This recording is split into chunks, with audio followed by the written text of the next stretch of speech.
السلام علیکم ناظرین، میں ہوں رفیع اللہ نیازی، آپ دیکھ رہے ہیں پروگرام اسٹیٹ افیئر۔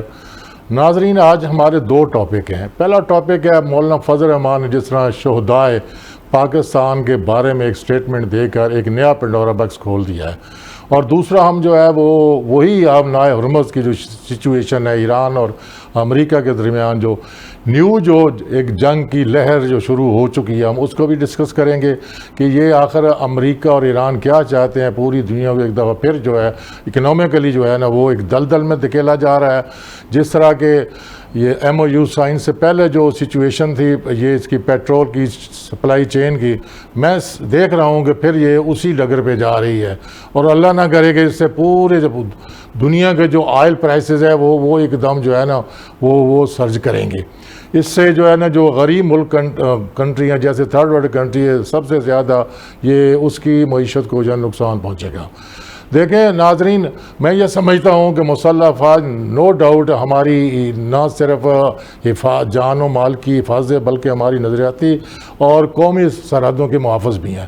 ہمیں بلا شبہ ان پر ان کے اعتماد کا اظہار کرنا چاہیے، نہ کہ ان کے بارے میں جو اپنے وطن کے لیے ہمارے لیے وہ اپنی جانیں نچھاور کرتے ہیں، اور اس کے لیے جو سیاستدان ماضی میں جنہوں نے بھی بیانات دیے ہم ان کی بھی کنڈمنیشن دے رہے ہیں، اور ہم مولانا فضل الرحمان کے جو اسٹیٹمنٹ کی اس کی بھی ہم کنڈمنیشن دے رہے ہیں، اور ہم امید کرتے ہیں کہ مولانا فضل الرحمان جو ہے وہ اپنا وہ بیان واپس لے کر ایکسکیوز کریں گے۔ تو ناظرین، ٹاپک سے پہلے میں اپنے مہمانوں کا تعارف کراتا چلوں۔ ناظرین، مجھے اسٹوڈیو میں جوائن کیا ڈاکٹر افتخار حسین بخاری صاحب، آپ کالم نویس بھی ہیں، سینئر تجزیہ کار بھی ہیں۔ اس کے ساتھ ہی میاں سیف الرحمان صاحب نے مجھے جوائن کیا اسٹوڈیو میں، آپ بھی کالم نویس اور ایک سینئر تجزیہ کار ہیں۔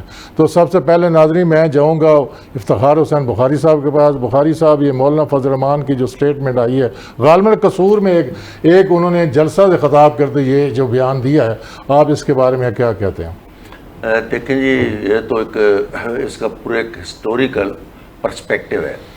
انہوں نے سب سے پہلے دیکھو انہوں نے ایسا کیوں کہا، جبکہ کل تک اور آج بھی ہم یہ دعوے سے کہتے ہیں کہ وہ اسٹیبلشمنٹ ہی کے ساتھی ہیں، اور ہمیشہ انہوں نے اسٹیبلشمنٹ کے لیے کام کیا ہے، اور اسٹیبلشمنٹ کے لیے کام کرنا میں یہ نہیں کہتا کہ اچھا ہے یا برا ہے۔ اسٹیبلشمنٹ کے لیے کام کیا، establishment is part of Pakistan کے لیے کیا، اور یہ سارے آپ مجاہدین کا اور اس وقت کا اور طالبان کا سارا دور دیکھیں تو اس میں ان کی بہت کنٹریبیوشن ہے۔ اب یہ جو انہوں نے بات کی تو یہ یقیناً کچھ ان سے کیے گئے وعدے وعید پورے نہیں ہوں گے، یا انہوں نے اس لیے بلیک میل کرنے کے لیے اس حد تک چلے گئے کہ جس حد تک انہیں نہیں جانا چاہیے تھا۔ اب دوسری بات یہ ہے کہ دیکھو جہاں تک شہداء کا تعلق ہے، ہم تو انہیں بھی شہداء مانتے ہیں۔ جب یہ ملک نہیں بھی بنا تھا اور جو ہماری فوج تھی، ہمارے آباء و اجداد اس میں تھے، میرا آدھا خاندان فوج میں ہے، تو ہم تو کہتے ہیں کہ جو بھی اس خطے کے لیے بھی جو کوئی اچھا کام کرتا ہے وہ فوج میں ہے یا فوج سے باہر ہے، وہ شہید ہے۔ وہ اگر بم دھماکے میں بیٹھا مارا گیا تو وہ بھی لڑائی کیسے ہے، پوری قوم، جب ہم پورا ملک ہی اس لڑائی میں ہے تو ہم تو سب ایک اس کا احترام کرنا چاہیے۔ اگر ہم اس کے اور تھوڑا سا ماضی میں جائیں تو آپ دیکھیں کہ زرداری صاحب نے ایک بیان دیا تھا، پھر وہ دبئی سے واپس پھر بڑے کمپرومائز کے بعد آئے تھے، جب انہوں نے کہا تھا ہم کراچی سے لے کر اور خیبر تک اینٹ سے اینٹ بجا دیں گے۔ پھر آپ پرویز رشید صاحب کا بیان بھی دیکھ لیں، اور وہ بڑا اس کو تو دہرانا بھی مناسب نہیں یہاں پہ۔ پھر اسمبلی میں کھڑے ہو گئے خواجہ آصف صاحب نے، جب پورے اسمبلی کے ریکارڈ پہ ہے، موجود ہے آج بھی ہے، انہوں نے کہا تھا کہ ہم نے ساری جنگیں 65 کی جنگ بھی ہم ہار گئے، 71 کی بھی ہار گئے، ہم وہاں پہ سیاچین پہ بھی ہار گئے، ہم نے یہ کیا۔ پھر ایون میاں نواز شریف نے خود بھی، آپ کو پتہ ہے کہ خلائی مخلوق کسے کہا تھا، وہ بھی آپ کے سامنے ایک نئی اسٹیبلشمنٹ کو ایک نیا نام دیا تھا انہوں نے، اور پھر انہوں نے یہ بھی کہا تھا کہ میرے کمر میں خنجر گھونپا گیا تھا پرویز مشرف نے اور فوج نے، اور انہوں نے اس کے بارے میں بہت کچھ کہا ہے۔ تو اب یہ جو ساری چیزیں ہیں ان لوگوں نے، اگر آپ نے اکاؤنٹیبلٹی کرنی ہے یا معافی دلوانی ہے تو ان سب سے معافی دلوائیں، ان سب کو اکٹھا بٹھایا اور انہیں کہیں کہ اس سے معافی مانگو۔ اور دوسری بات یہ ہے کہ فضل الرحمان نے تھوڑا سا آگے بڑھ کے انتہا کر دیا، اور بڑا مسئلہ یہ ہے کہ فضل الرحمان کی پوری پارٹی ان کے ساتھ کھڑی ہو گئی ہے، ان کے جتنے بھی دائیں بائیں کے لوگ ہیں وہ سارے کہہ رہے ہیں کہ ہاں جی اسی بیان کو، اسی بیانیے کو وہ آگے بڑھا رہے ہیں، وہ کہیں پہ رک نہیں رہے۔ اب یہ کہ ایسا کنفلکٹ یا تو اندر کوئی صورتحال اس طرح ڈاکٹر صاحب مجھے میری گزارش ہے معذرت انٹرپشن پر، 2024 الیکشن کے بعد مولانا فضل الرحمان جو ہے وہ تو اپوزیشن میں بیٹھا ہے، اپوزیشن بینچوں پہ وہ بیٹھا ہے، ٹریجر بینچ پہ نہیں ہے، نمبر 1۔ نمبر 2 اس کو جو ہے نا مال غنیمت کے طور پر اسپیشل سیٹس بھی جو پی ٹی آئی کی تھی وہ بھی ملی ہیں، وہ ایسا کیوں بیان داغ رہا ہے؟ دیکھیں جی کہ صرف یہ تو نہیں اپوزیشن پہ بیٹھے ہوئے ہیں، ان کے پاس آج بھی وہاں پہ وہ گھر ہیں کہ نہیں ہیں. دوسری بات یہ ہے کہ اپوزیشن میں بیٹھے ہوئے لوگ مفاد نہیں اٹھاتے. آپ اچھی طرح سے جانتے ہیں کہ اس ملک میں کام کیسے ہوتے ہیں، کس طرح سے ہوتے ہیں، زمینیں کیسے الاٹ ہوتی ہیں، بڑے بڑے پرمٹ کیسے ہوتے ہیں، اور بندوں کو چھڑوانا کیسے ہوتا ہے، پکڑوانا کیسے ہوتا ہے، بے شمار مسائل ہوتے ہیں. اور اس کے بعد وہ یہ بھی چاہ رہے ہیں کہ کسی نہ کسی طریقے سے انہیں دوبارہ کوئی ایسے اختیارات دیے جائیں، کوئی ایسا مقام دیا جائے کہ جس میں ان کی واپس حکومت میں ان کا ایک بڑا حصہ ہو سکتا ہے وہ کشمیر میں حکومت مانگ رہے ہوں، وہ وہاں پیپل پارٹی کے ساتھ مل کر الیکشن لڑ رہے ہیں نا.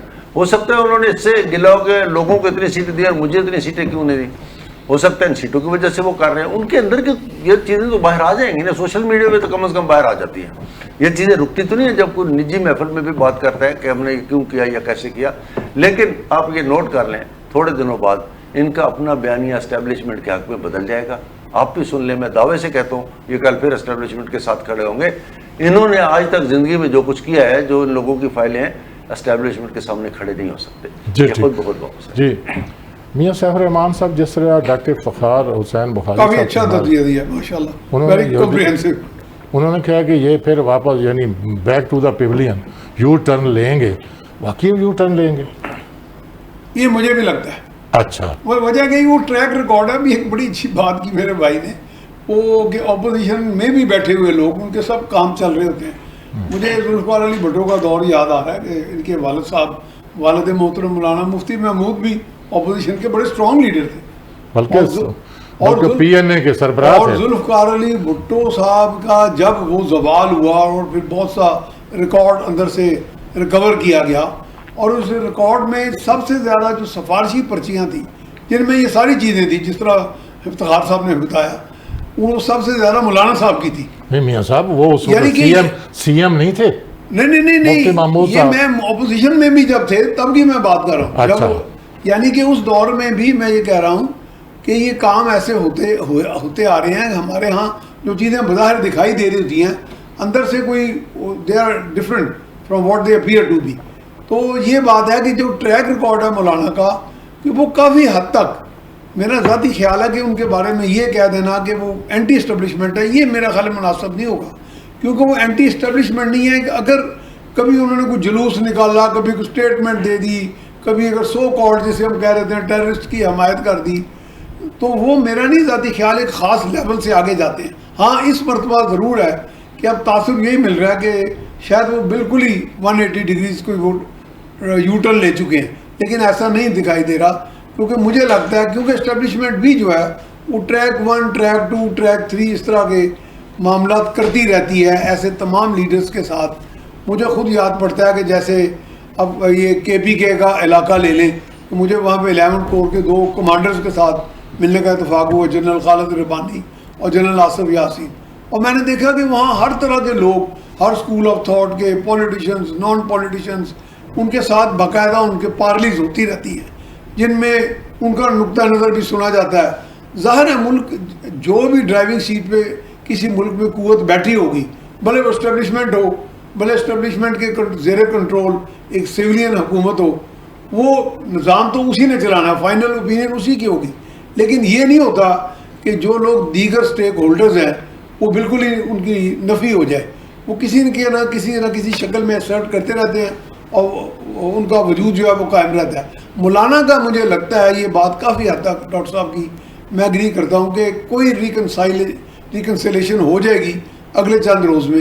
آئی ایکسپیکٹ اٹ سو، کیونکہ ادروائز یہ اسٹیبلشمنٹ کی بھی ضرورت ہے، ملک کی بھی ضرورت ہے. میں سمجھتا ہوں اسٹیبلشمنٹ کو چھوڑیں، ہمارے جو شہدا ہیں، دیکھیں وہ ٹیررزم کا جو افریت ہے، میں نے آپ کے شاید کئی پروگرامز میں پہلے بھی کہا کہ میں بہت سے اپنے نوجوانی میں ملیٹنٹ ٹریننگ بھی میں نے لی ہوئی ہے، اور میں بہت قریب چلا گیا تھا جہادی گروپس کے، اور ان کو میں نے بہت قریب سے دیکھا.